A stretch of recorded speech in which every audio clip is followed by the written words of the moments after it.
11 de setembro, 1973, Santiago do Chile.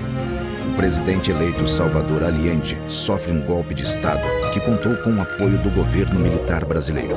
O Brasil decidiu, nós vamos ajudar os nossos irmãos chilenos. Contra a hambruna que estava sembrando o governo marxista do senhor Allende.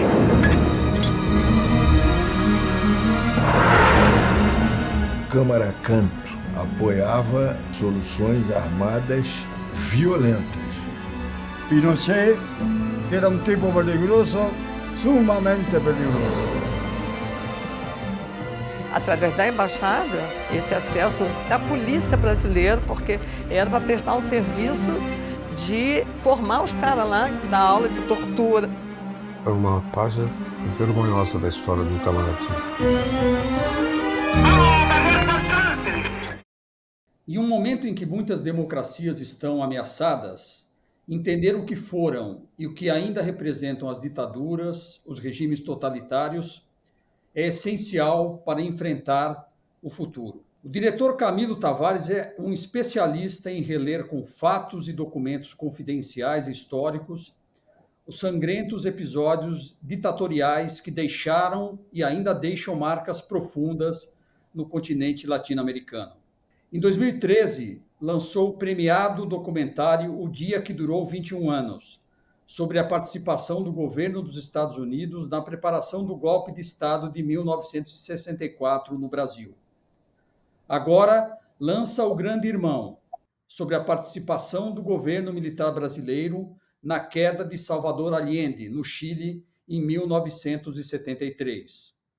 O golpe levou ao poder, por 17 anos, o general Augusto Pinochet, uma das mais violentas ditaduras do continente. Camilo nasceu em 1971, na Cidade do México, onde seu pai, o jornalista Flávio Tavares, vivia exilado.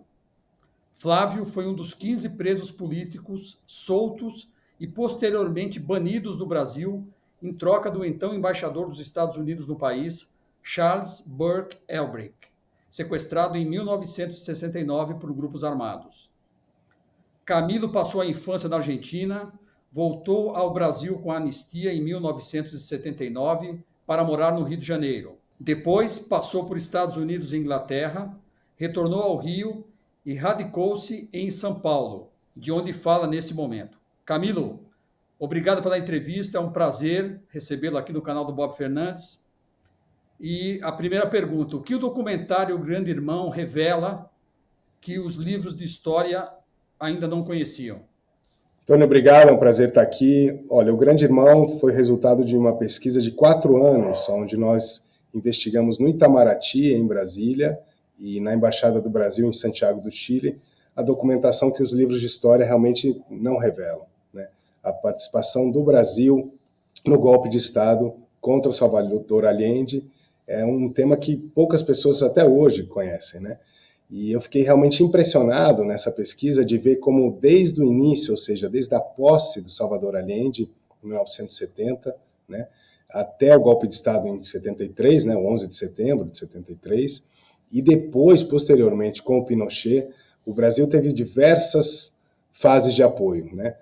No início houve toda uma conspiração civil na mídia, inclusive na mídia brasileira, onde o grande conspirador era o embaixador Câmara Canto, né, o embaixador brasileiro em Santiago do Chile.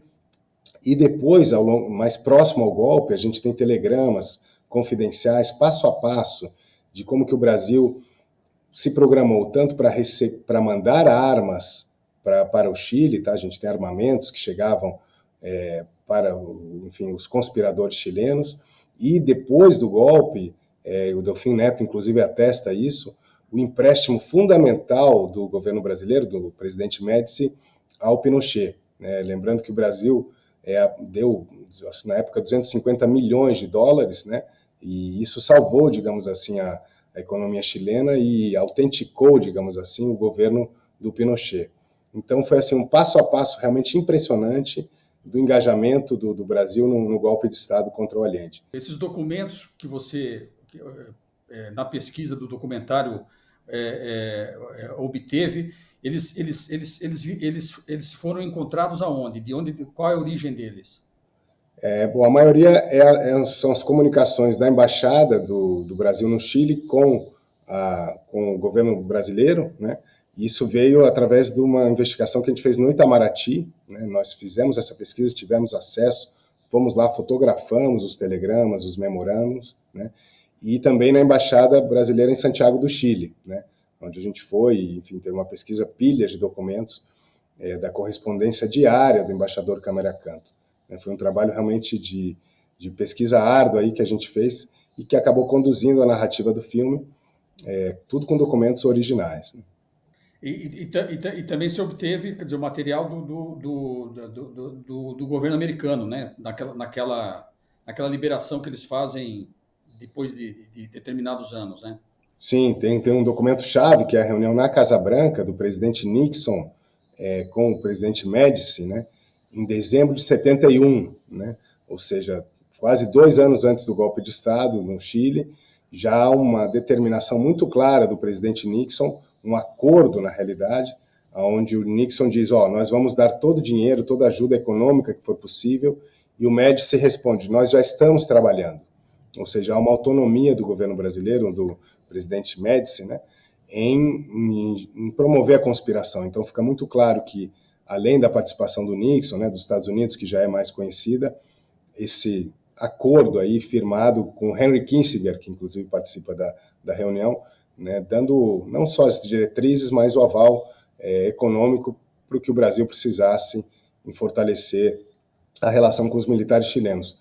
E isso é muito interessante porque a gente depois isso tem um desdobramento no treinamento dos militares chilenos para praticar, digamos, a repressão aos ditos subversivos, né?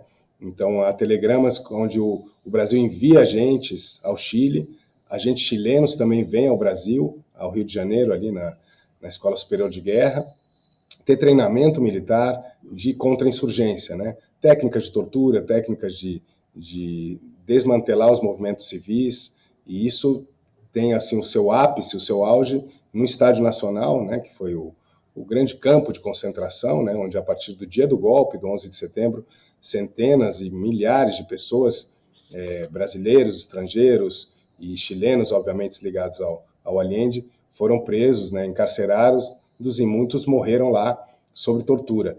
E há depoimentos de vítimas, né, que estavam lá no Estádio Nacional atestando a participação de militares e policiais brasileiros, inclusive do Sérgio Fleury, né?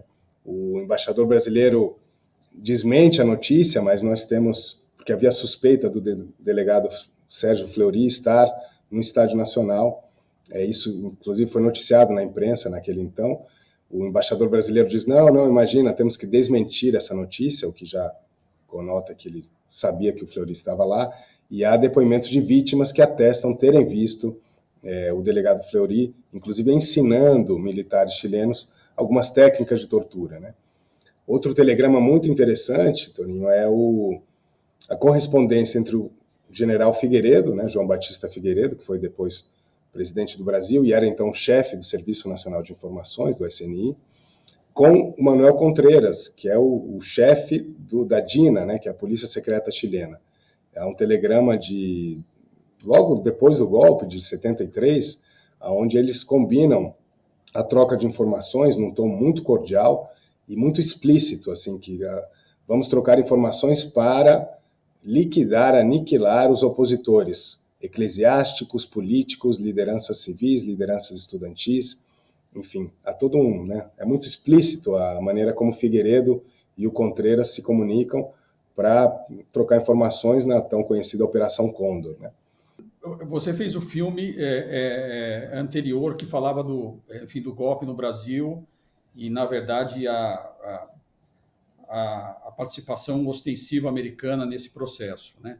O que o golpe do Chile tem de diferente em relação ao golpe brasileiro? Quer dizer, na verdade, o Brasil virou o modelo, né, de ditadura e, portanto, pela sua, imagino eu, né, pela sua representatividade geográfica, política, econômica, ele acabou sendo, digamos, o baluarte dessa operação.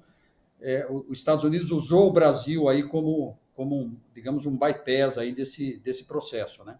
É isso mesmo? No golpe do Brasil em 64, que sim serviu como modelo para outras ditaduras, né? Vamos lembrar a Uruguai, a Argentina, né?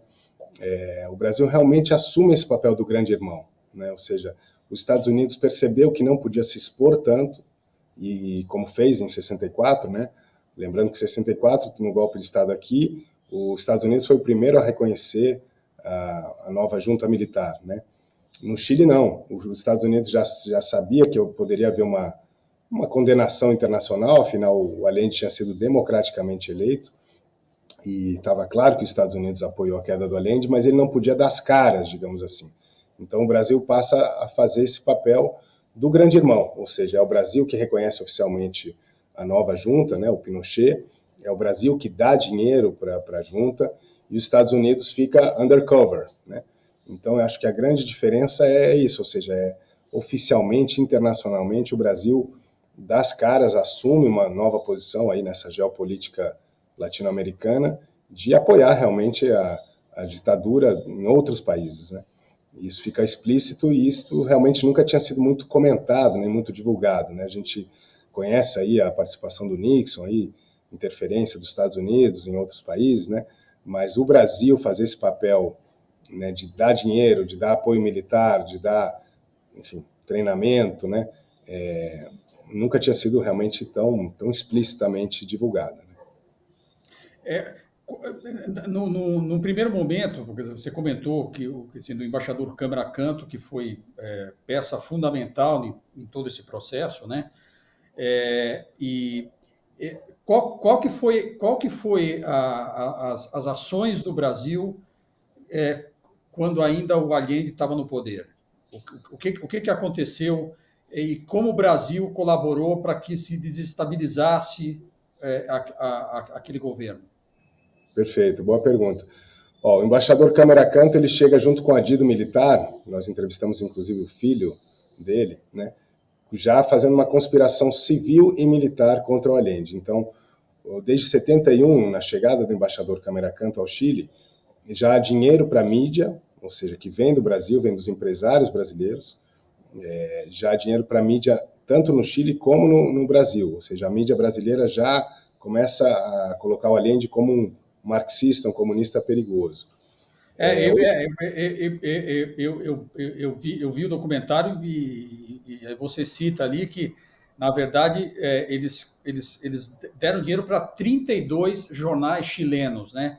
Entre os quais o El Mercúrio, que é o principal, que era um ferrenho opositor do Allende, mas que tinha um grande poder de persuasão da opinião pública, né? É isso, né?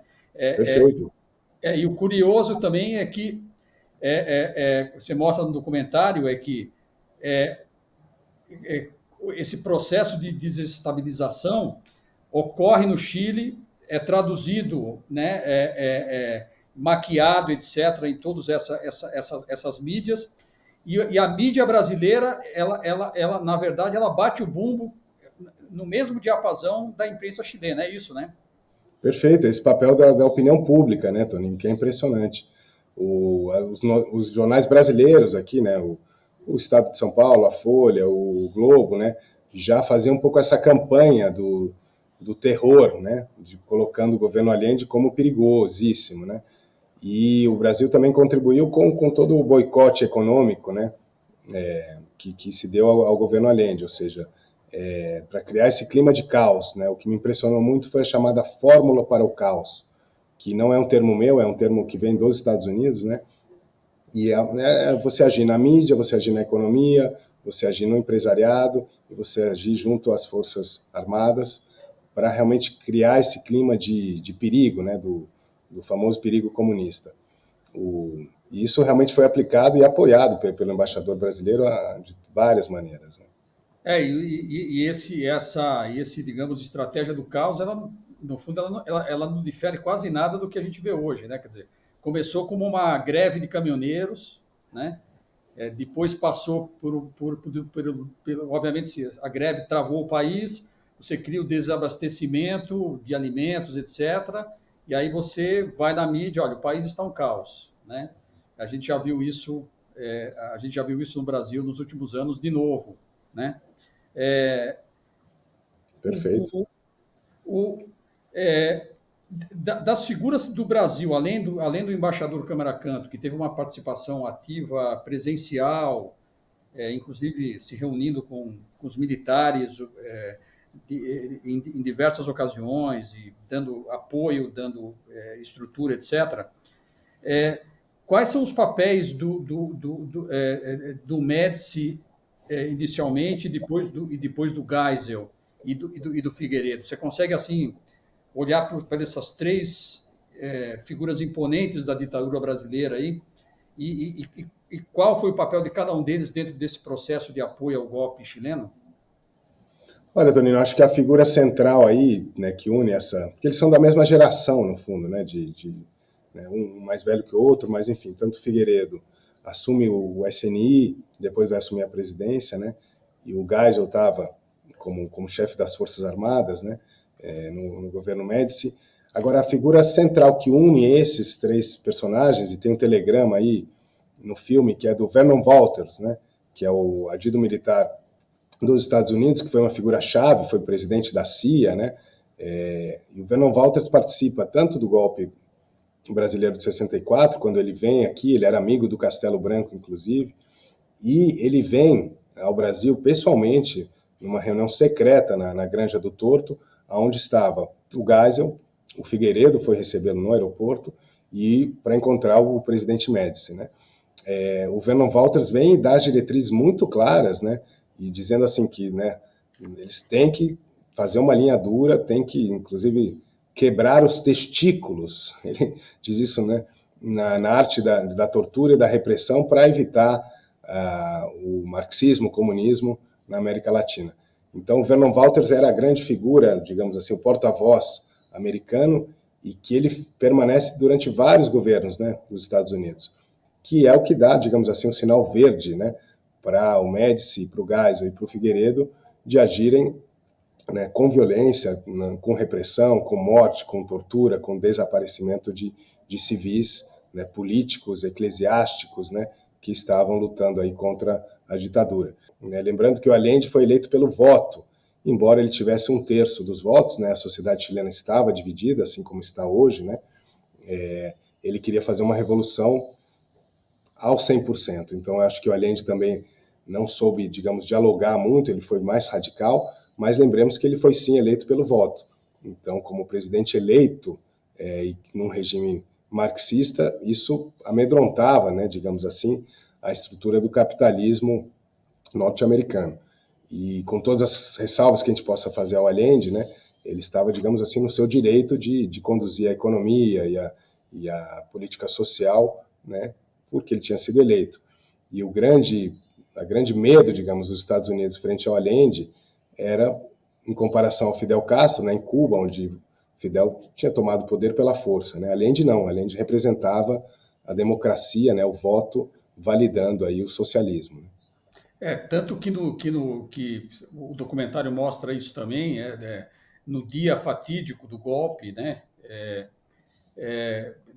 áudios que você coloca, inclusive, dos militares chilenos, etc., eles discutem a questão de aniquilar ou não o Allende, né? Quer dizer, tinha o Pinochet claramente disposto né, falou que botar ele no avião e jogar ele no mar, né? E outros pedindo para que ele saísse, tirassem ele do Chile, mas que ele fosse ficasse na América Latina, né? Não saísse da América Latina, né? E obviamente também que o Brasil tem alguma coisa nesse dia fatídico do golpe aí. Você tem algum documento, alguma evidência, que o Brasil participou mais ativamente disso, ou é um processo mais genérico?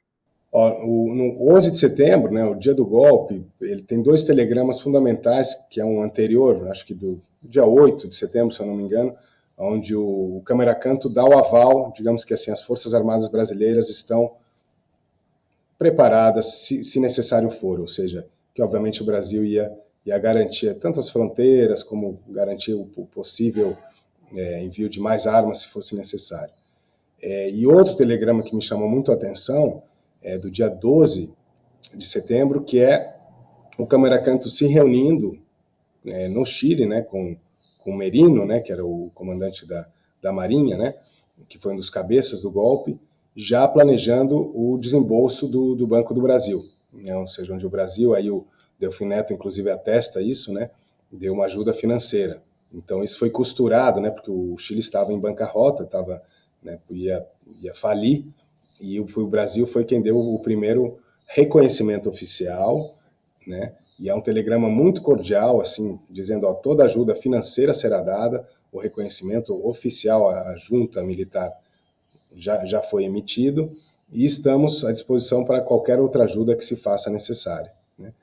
E tem um terceiro telegrama ainda, que é do dia 12 de setembro, onde o embaixador Câmara Canto nega que tem as violações aos direitos humanos no Estádio Nacional.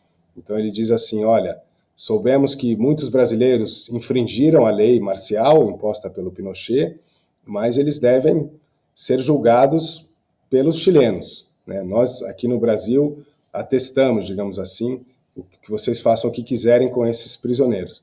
Lembrando que eram, né, civis brasileiros que estavam presos no Chile, né, sem julgamento nenhum, morreram muitos no Estádio Nacional, foram fuzilados, né, e sem nenhum direito à defesa, e o Câmara Canto responde muito cinicamente, né, que eles estão sob a guarda da lei chilena. E parece que eram 5 mil brasileiros exilados no Chile naquele momento, né, Camilo? Sim, sem dúvida, né, muitos estrangeiros, muitos brasileiros, porque, né, entre eles o José Serra, né, que nós entrevistamos, o Almino Afonso, que nós entrevistamos também, né, ou seja, né, o Chile acabou sendo, naquele período do Allende, uma nova formação política para a América Latina, né, o porquê que o Chile era tão perigoso, né, e hoje, inclusive, né, a figura do Salvador Allende ressurge aí com o Boric, né, o Chile vive hoje toda essa emancipação dessa ditadura sangrenta do Pinochet, né, teve a tentativa agora de mudar a Constituinte, né, a Constituição, que foi fracassada também de novo pelo papel da mídia aí, e talvez até por um certo radicalismo aí da esquerda de não saber dialogar, né, mas enfim, acho que a figura do Allende merece hoje em dia na América Latina ser mais discutida, né, ser reavivada, né, porque no fundo é uma independência econômica, né, ou seja, o que o Allende fez quando ele assumiu? Ele nacionalizou o cobre, né, como se a gente aqui nacionalizasse a Petrobras, né, que foi inclusive apoiado pela direita. Perfeito, Toninho, muito bem lembrado, né, a nacionalização do cobre foi importante para a economia chilena, né, e isso entrou em conflito direto com a família Rockefeller, né, que tinha grandes acionistas, grandes empresas americanas que exploravam o cobre chileno. Então, ou seja, há uma preocupação nacionalista, que eu acho que aí também, de novo, é um elo com o golpe aqui no Brasil, né, com o João Goulart, onde havia um interesse mais econômico, digamos assim, de defender os interesses nacionais, né. Eu acho que um outro papel relevante que você deixa evidente no documentário é a participação do Brasil digamos, na estratégia de interrogatório e tortura, né? Quer dizer, o Brasil foi um grande, não só o grande irmão, como você titulou o documentário, mas também um grande professor nesse quesito, né? Como é que se deu isso e que evidências você tem desse processo todo, que foi, na verdade, até precursor de um movimento grande da Operação Condor na América Latina, né? Perfeito, Toninho. O governo brasileiro enviou, antes do golpe, né, em 72, e durante o golpe, ou seja, em 73, né, e posteriormente, 74, 75, nós temos telegramas do envio de oficiais brasileiros indo ao Chile treinar os militares chilenos, e dos chilenos vindo à Praia Vermelha, ali na Escola Superior de Guerra, no Rio de Janeiro, que era o grande centro de treinamento. Como evidências, a gente tem ou seja, depoimentos do promotor chileno, né, que entrevistou vítimas, e onde eles dizem que eles reconheciam no casaco do Christian Labé, que inclusive que era um militar, né, professor de educação física, e no fundo era um torturador. O Christian Labé teve no centro de Terras Verdes, que foi um quartel de tortura, onde vários brasileiros foram vítimas da tortura lá, e muitas testemunhas dizem que ele vestia um casaco escrito Exército com J, né? E em espanhol se escreve com X, né? Então, ou seja, era um casaco que ele usou aqui do Exército Brasileiro. E, além disso, há evidências das vítimas mesmo, ou seja, dizendo que técnicas como o pau de arara, que os chilenos não conheciam, e, enfim, técnicas de choque elétrico, né, foram aplicadas no Estádio Nacional através dos militares brasileiros que lá estavam. Você citou no início da entrevista digamos, a aparição do Sérgio Fleury, delegado do DOPS, baluarte aí da violência política exacerbada no golpe, na ditadura brasileira. Eu vi que você cita tanto jornais chilenos como algumas testemunhas que identificaram ele realmente no Estádio Nacional do Chile, né? Inclusive parece que até interrogando e torturando brasileiros que estavam presos lá, porque, como você coloca no documentário também, em determinado momento começaram a prender os opositores e eles fizeram, digamos, baias para o Chile, para o Brasil, para a Argentina, para o México. Eles iam separando as nacionalidades e foi nesse momento aí que o Fleury teria ido ali na baia brasileira e teria agido, né? Há evidências fortes disso, né? Sim, há dois testemunhos, né? Um deles a gente pode mostrar aqui, que é da Vera, né? Onde ele diz que o Fleury estava vestido como civil ao lado de militares chilenos, né? E que ele ficava, digamos assim, não em evidência, mas fazendo perguntas sobre o passado da Vera, digamos, que eram de informações que nenhuma outra pessoa, a não ser um brasileiro, poderia ter. Ou seja, eram perguntas que não estavam relacionadas ao movimento político dela no Chile. O Fleury foi ao Chile entrevistar é ótimo, né? Torturar e obter informações de brasileiros que lá estavam no sentido de ter mais informações para a repressão aqui no Brasil. Ou seja, vamos aproveitar que esse pessoal está lá preso no Estado Nacional, vamos arrancar todas as informações que a gente possa ter deles e, se necessário for, deixa os chilenos matarem eles. Né? Que também tem um depoimento aí do filho do adido militar, né, do Brasil no Chile, dizendo exatamente isso, ou seja, a vida dos brasileiros estava na mão do meu pai, ele diz, né, do adido militar. E ele diz, se vocês chilenos quiserem matar, matem-os, né? Como quem diz, a gente quer tirar todas as informações desses subversivos, entre aspas, e por isso que o Fleury foi lá.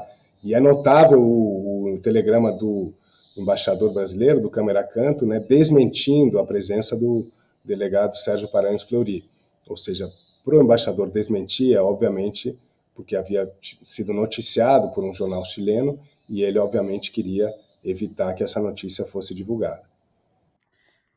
Camilo, 2 documentários depois, escaneando as duras realidades assim de 2 países que na verdade permearam aí a história do continente durante vários anos. Você filho de um exilado, nasceu no exílio, né? Fez o caminho inverso aí também. O que você sentiu na construção desse documentário? O que depois dessas obras prontas, qual que é o teu sentimento em relação a tudo isso? O que você acha que os documentários deixam para a sociedade nesse momento? A minha motivação pessoal em fazer tanto O Dia que Durou 21 Anos, como O Grande Irmão, e eventualmente um terceiro, é a defesa da democracia, né? O mundo vive essa volta aí ao fascismo, né? E o que mais me impressiona aqui no Brasil é a ingenuidade, a ignorância do jovem, né? A gente não conhece o nosso passado, e aí, infelizmente, aquela frase chavão, a gente está condenado a repetir os erros da história, né? Quando eu faço um filme que tem um conteúdo histórico, eu quero dar uma forma, uma linguagem, uma trilha, uma edição que atrai o jovem. Né? O meu grande objetivo é que o estudante de primeiro, segundo grau e universitário tenha acesso a esses filmes para que forme uma opinião, e por isso o cuidado também em sempre entrevistar não só pessoas da esquerda, mas da direita também, né? Para que o filme seja um grande espaço de debate, né? Agora, quando eu tive a chance de ir para os Estados Unidos, convidaram nas universidades americanas, Harvard, Yale, e eu voltei aqui ao Brasil, e na USP, no FRJ, na UNB, eu senti uma grande tristeza, Toninho, do nosso baixo nível, digamos assim, de informação, né? Eu acho que o grande objetivo desses filmes é realmente conscientizar mesmo, né, a quem não viveu, né, a ditadura, quem não viveu o horror aí do regime autoritário, né, o perigo que isso significa para o presente da democracia, né? Então, meu grande apelo é que esses filmes sejam divulgados para as universidades, entendeu? Para o segundo grau, para formar mais consciência nos jovens mesmo, que o filme seja um grande motivador para o debate. E para você ter uma ideia, eu estudei em boas escolas, né? Fiz Santa Cruz, fiz USP, mas isso nunca, na ditadura, nunca foi tema do currículo, né? Então, essa é a grande motivação, ou seja, fazer esses filmes para gerar mais senso crítico mesmo, né? Bom, e onde as pessoas conseguem ver o Grande Irmão, Camilo? O Grande Irmão está na NetNow, né, da Globo, né, no Globoplay, e é a melhor plataforma. Ele foi exibido na Globo News e vai ser exibido em breve também pelo Canal Brasil. Perfeito. Camilo, super obrigado pelo seu tempo, pelas informações, e uma vez mais parabéns pelo Grande Irmão. Então eu agradeço imensamente o teu tempo e convido aqui os assinantes do canal do Bob a assistirem o Grande Irmão, que é um baita documentário. Obrigado, Camilo. Obrigado, eu que agradeço. A Bob, a você. Obrigado.